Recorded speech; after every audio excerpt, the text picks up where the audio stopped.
one, because I've been making these little scrappy book markers, like paper clips, that I use in my embroidery books to mark pages that I'm wanting to go back to. So I use it in this one. This is just projects I'd quite like to try, but I do use them in my embroidery stitch books quite a lot. So I will use them to mark stitches I'd like to try, I want to go back to, anything like that.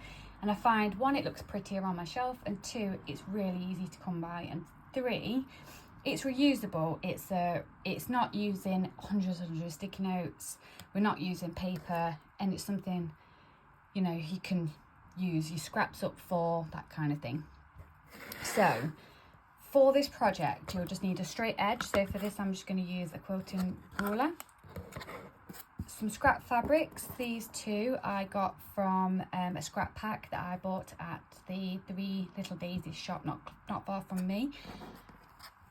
I'm also going to use my rotary cutter, which has a pinking edge, a pair of pinking shears, and some paper clips. So these ones are the 1.5 inch ones, and they are plastic coated. I prefer the plastic coated just because it won't damage your book pages.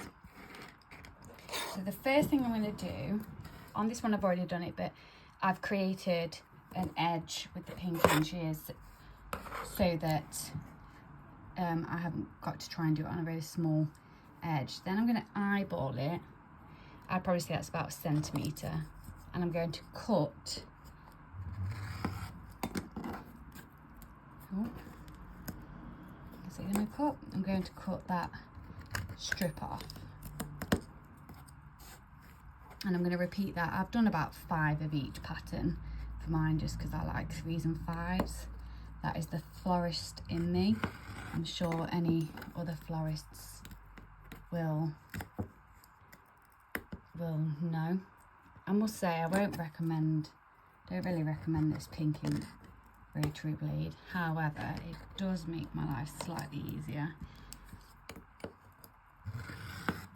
I think you just need to put a little bit more pressure on when you're cutting. And is that 4? So we'll just get one more.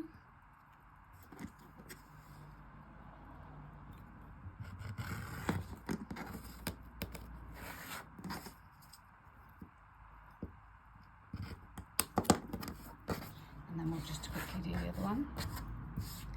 Get my scraps out of the way, so we'll try that. Like I said, I'll just create an edge first.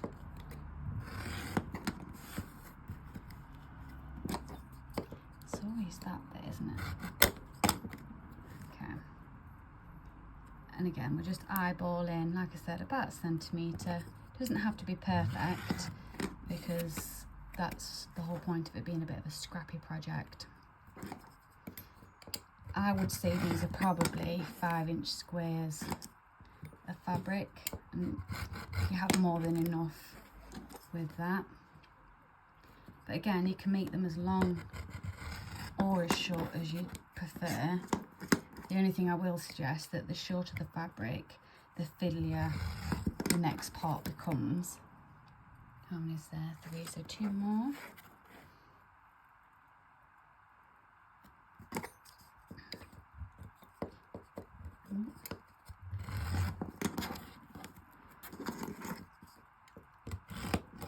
Oh gosh, I broke it. Definitely don't recommend that. We'll move that on. We'll just use the scissors instead. And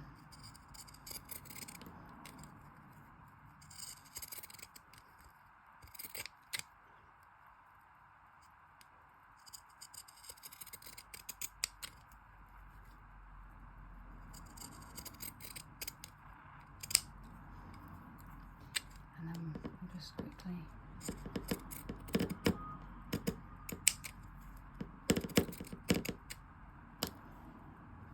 Okay, I'm just going to quickly sit down because I was standing up to cut that. I don't know about anybody else, but I'm a stand-up cutter.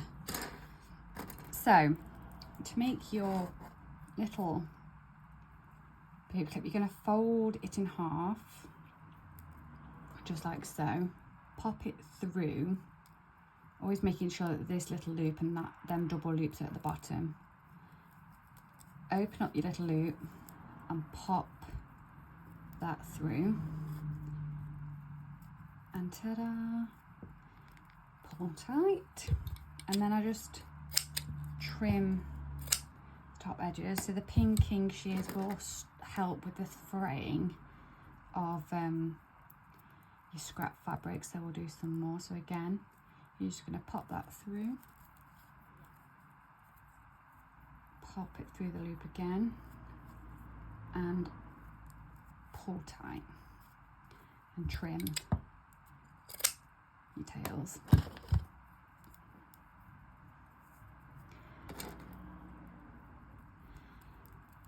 How's everyone getting on lately? I'm not being funny, but in England the summer just is not summering, if you ask me. I don't know what's happening, but it's just miserable. I'm looking out the window now and it's grey and overcast. The only good thing is if those are getting married in this weather, it's great for your photographs.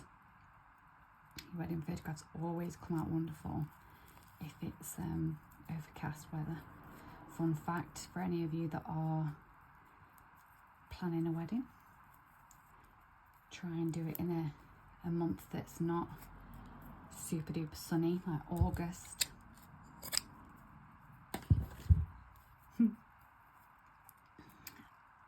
I'm now on countdown for my holidays. I'm going to Cornwall at the beginning of July, so I'm very excited for a nice week in the Cornish air, should I say. I don't know about you, but I find when I go to a part of the country like Cornwall or Devon, anywhere like that, the salty air just knackers you out. It just makes you feel fresh again, much better. We're staying in a little farm not far from where my nana lives in Bude, so I'm quite excited about that. I'm sure my mum's going to be glad to get rid of me for a week, bossing her around. We're currently in full setup mode for the knitting and stitch show, or knitting and stitching show, should I say, that we're exhibiting at in November. So lots and lots of preparation going on there. So as you can see, this is super easy. I'm not worrying about the colours. I quite like a bit of mismatch, but if you wanted to, I know that you can buy full packs of a particular colour if you really wanted. But again, it's not something that really bothers me. I'm quite a mismatch colour person. Last few, I mean, and that's took what, not even 10 minutes, and I have been waffling and taking my time for you to sort of see how I'm doing it. So with the last one, we'll just show you one last time. Let's move the scrappy bits out of the way. So you take your piece of fabric, you can fold it over. With your little loop, we're going through the top loop of your paper clip. We're gonna put those tails through your loop and pull tight. And then you have lots of pretty stitch markers ready to mark your pages in your stitch books. You could even use them in your planners, you could use them in your journals, you could use them in anything really. Recipe books, whatever takes your fancy. But again, I think these are a great idea to reuse your scraps and things like that. If you enjoyed this, give us a little like and a shout in the comments if there's anything else you'd like to see. If you're enjoying like the smaller little how-tos, I've got quite a few little bits that I could definitely show you how to do and how I use them. Other than that, thank you, bye.